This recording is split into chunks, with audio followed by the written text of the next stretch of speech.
We're on. You're on. Good morning, everyone. This is Pastor Don Davenport of the Manchester Community Church, coming to you virtually this morning on our website. And I welcome you all to this service tonight. It's going to be a short sermonette type service. We're going to have some music by our own Dick Cutliff, who's just fresh back from Florida. And we're thrilled to have him singing for us today. This virtual service is in a tough time. We've all been through tough times in this country. If you're over 15, you know what I'm talking about. Nevertheless, we worship today and say thank you for the life that we do have. And I hope that this sermon will have some meaning for you. Let's begin with Dick singing one of his famous country songs.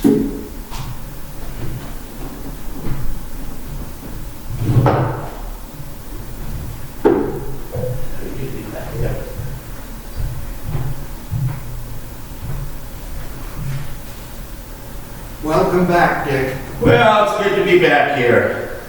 I've missed my church family and my regular family too.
Thanks a lot, Dick. Yeah.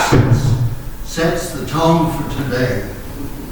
Want to begin by wishing, I think you have my sermon, Dick. I think you have my sermon. Oh. Well, that wasn't very smart, Pastor. Thanks. I was just going to say today is Mother's Day. So this sermon is for mothers particularly, but really for us all. I'll mention more about moms a little later at the end of the sermon. Well, I gotta start today with a question for you. You can ask yourself this at home if that's where you are today. Have you ever awakened one day and found that everything has changed? I have. That's happened to me a number of times in my lifetime. And I was just checking it this last week, trying to list the special change of life kind of things that have happened for me. And it suddenly occurred to me that they are all in the month of December. So we'll go through them one after another in just a moment. So the question is, have you ever awakened one day and realized that everything had changed? Of course, the answer is yes. Just within the last couple of months, you've had that kind of experience. The first one that I remember was a time when I was living in the orphanage in South Boston, and the date was December 7th, 1941. I was 5 years old, and we were told that we were at war. The sisters told us that we were at war with some other countries. We didn't know exactly what that meant, but I realized almost immediately that my whole life had changed. And the thing I remember after all these years is we were told to save our silver foil that we had from our gum and other candies and things. So I started saving it in a ball, and the ball grew to a great big size, bigger than a baseball, before the end of the war. I remember how that changed my life. Now we're going to go ahead a lot of years, but in the same month of December, on the 8th of September, 1967, my life radically changed. And I'll tell you what it was. I was out at the Common, the Boston Common. I was working for a TV station, Channel 7 in Boston, and I was feeding the squirrels, and it suddenly gripped me that I had always wanted to be a minister, to serve people, to care for people. And I made a commitment right then to go back and tell my boss that I was getting through on television and becoming a minister by going away to seminary. That was on December 8th, 1967. And I have followed through and been a minister for over 50 years now. And the third time that changed my life was back in 1944, but I'm going to tell you about that later at the end of this ministry. The question we all ask in our hearts in these days is, what do we have left to hang on to? What is it that can give our life purpose and meaning now, with things so radically changed, where we have to stay in a room in our home, not just in the home, but probably in a room, to stay safe. And we are aware of this virus that is going across the world and taking people's lives. What do we have to hang on to when life is like that, even if it's only for 3 or 4 months? I want to read the words of St. Paul, of the Apostle Paul, as he wrote a letter to his young upstart Timothy. This comes from the second letter of Paul to Timothy, trying to encourage him and telling him what it is we have to grab onto, to hold to in our life. Listen to the words of Timothy in the first chapter, starting with the 3rd verse and going through verse 7. I thank God, Paul writes to his student Timothy, I thank God whom I serve with a clear conscience, as did my fathers, when I remember you constantly in my prayers. As I remember your tears, I long night and day to see you, that I may be filled with joy. I am reminded of your sincere faith, a faith that dwelt first in your grandmother Lois, and then in your mother Eunice, and now I am sure It dwells in you. Hence, I remind you to kindle the gift of God in your life that is within you through the laying on of my hands. For God did not give us a spirit of timidity, but a spirit of power, the spirit of love, and the spirit of self-control. Amen. I want to read just a part of that again from a different version of the Bible, because I just like the way it's worded.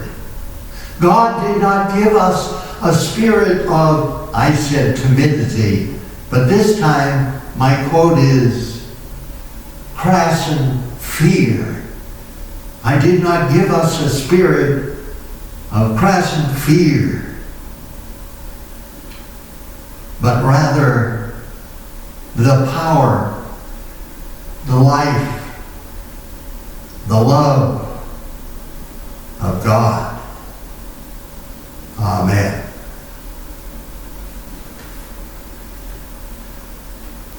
What do we have to hang on?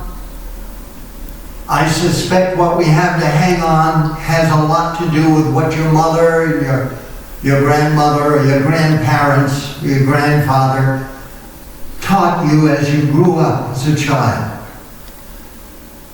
That how important it is to have a faith in a loving, caring God who leads us on through life, both dark and light. Now more than ever, perhaps even more than September 7th, 1941, now more than ever we need the power of God, the love of God, and the power of love and self-control as we reach out to neighbor wherever we find them and speak of love. Folks, we live in the greatest place on earth. New England, northern New England, Maine, this wonderful state. And we live in the county of Kennebec, most of us, which comes from the Kennebec River. And I'm always amazed when I think about how much water we have in our homes, in our churches, in our places of work. Water flooding the ground. Do you know how many people in the world don't have any water and have to beg for just a drink? We live in a beautiful place with gorgeous ponds and rivers and oceans full of water. We have so much. We have food. You know, the average garden or the average farmer produces 40% more food than he actually gets to sell and to use. 40% of our food is wasted. My wife and I went out the other day and went on a ride. That's what we do these days for entertainment. We went up a road, and then there was a driveway that went way up on the top of a hill, and I drove up there and saw this beautiful home, and I was thinking of this sermon and saying to myself and to my wife, what beautiful homes we have. The worst of our homes are better than the boxes some people live in. And then there's our families. I see that here in this church.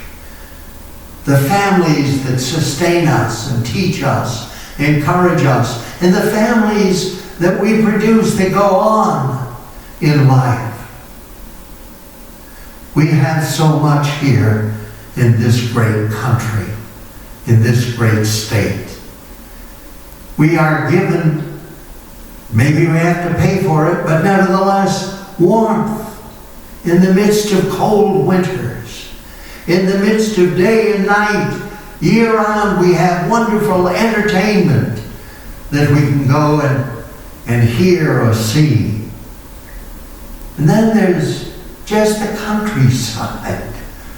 In my drives around the state the last couple of months, I look at how lovely this countryside is, and I think of my best friend over the years, a gentleman named John Scomar. John was a pilot, a captain, lead pilot for Pan American Airways, and he had been all over the world. And I once asked him, I said, "What's the best place you've been to?" And he says, "Here is the best." Then he told me he liked New Zealand, the best after that. Just an interesting guy who'd seen the whole world many times, telling me that America has it all. No matter where you go in the world, there's a place like it in America. And there's a beauty like it in America. We are so lucky. And then, finally, I put down on what we have so much of.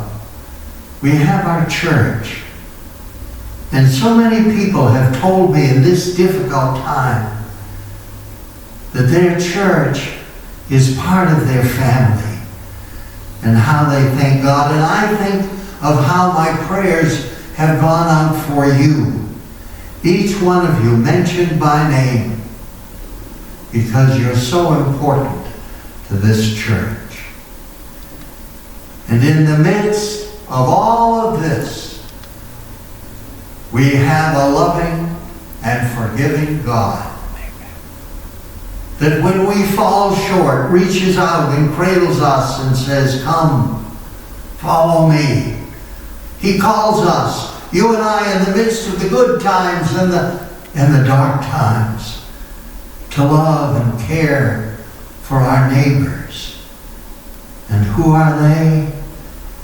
All those in need.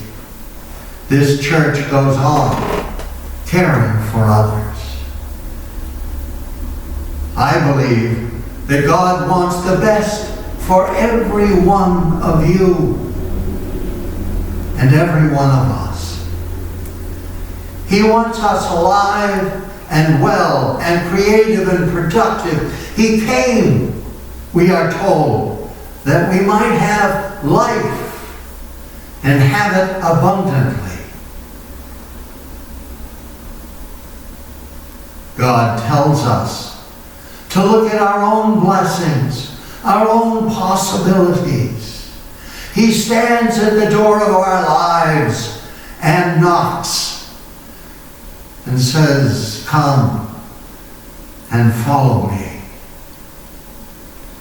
Come and follow me." He says to our hearts and to our minds, what is it you have to hang on to? So much beauty and wonder, and the most wonderful thing of all, a God who calls us to follow him and to love our neighbor as we love ourselves. So in the next 2 or 3 weeks, I'll be right here in this pulpit on Sunday morning so that you can tune in. I hope you do. For God is depending on you and on me to follow him.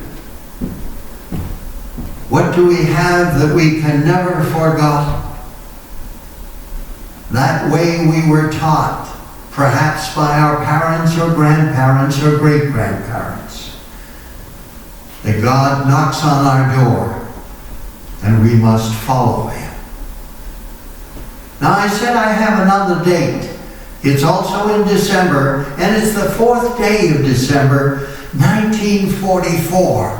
My life changed again, radically. My mom and my dad, Ruth and Stanley, adopted me and took me out of that blessed orphanage that had raised me. And home we went. Paul mentions, as I told you, Timothy's grandmom, Lois, and Timothy's mother, Eunice, and how faith had come to Timothy from the parents, and I suspect the same can be told of Paul. So the reality is that my mom, Ruth,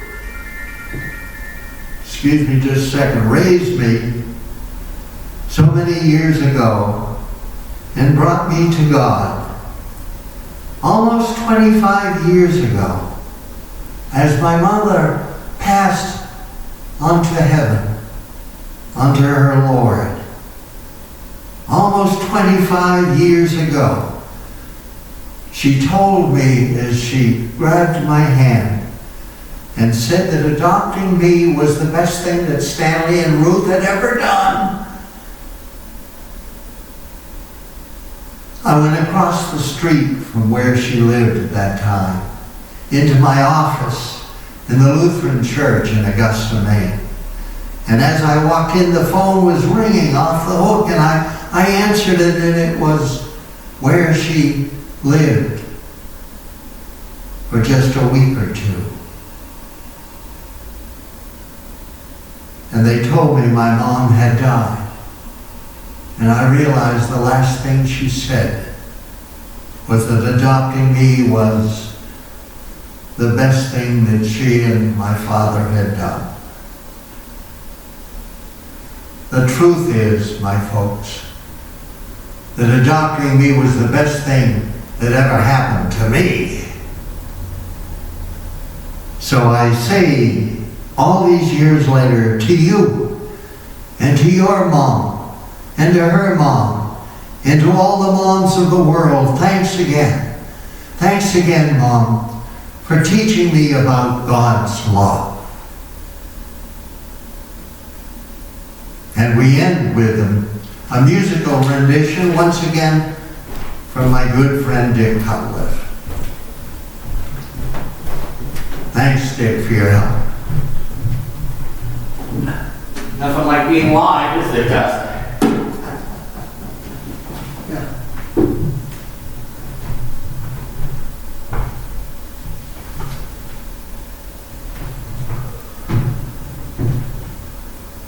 Before I do this song, I would just like to give a shout out to all the moms, seeing as where it is Mother's Day, and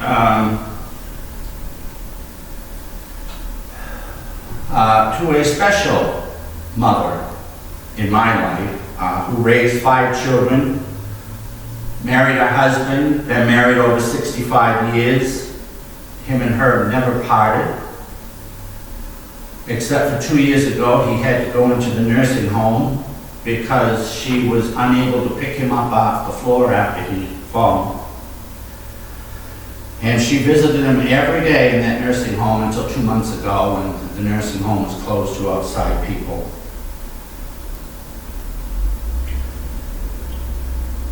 She and he, as I said, raised 5 children.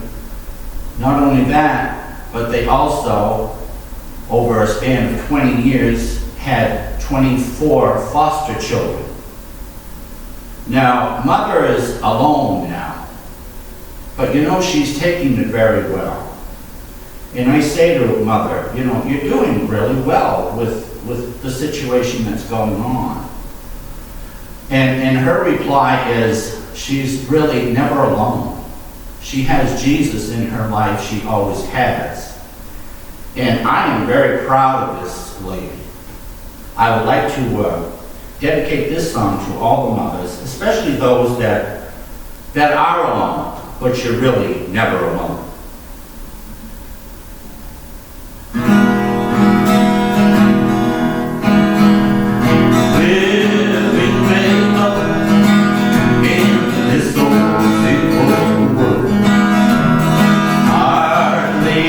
Comfort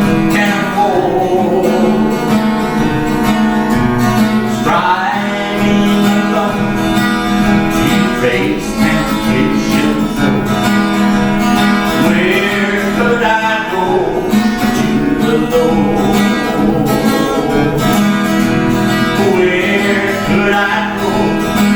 Oh, where could I go? Seeking a refuge for my soul, needing a friend to help me in the end. Where could I go to the Lord? Neighbors are fine, I love everyone. We get along, it's sweet accord. But when I have the chilling hand of death, where could I go to the Lord? Where could I go? Oh, where could I go? Seeking a refuge for my soul, needing a friend to help me in the end. Where could I go to the Lord? Life here is grand, with friends I love so dear.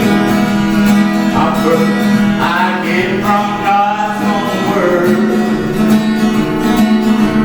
But when my soul needs manna from above, where could I go to the Lord?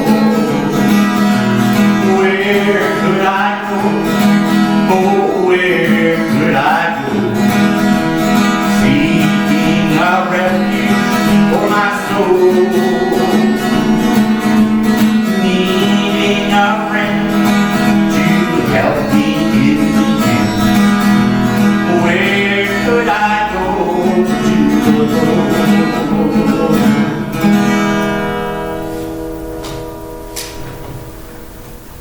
Thank you, Dick.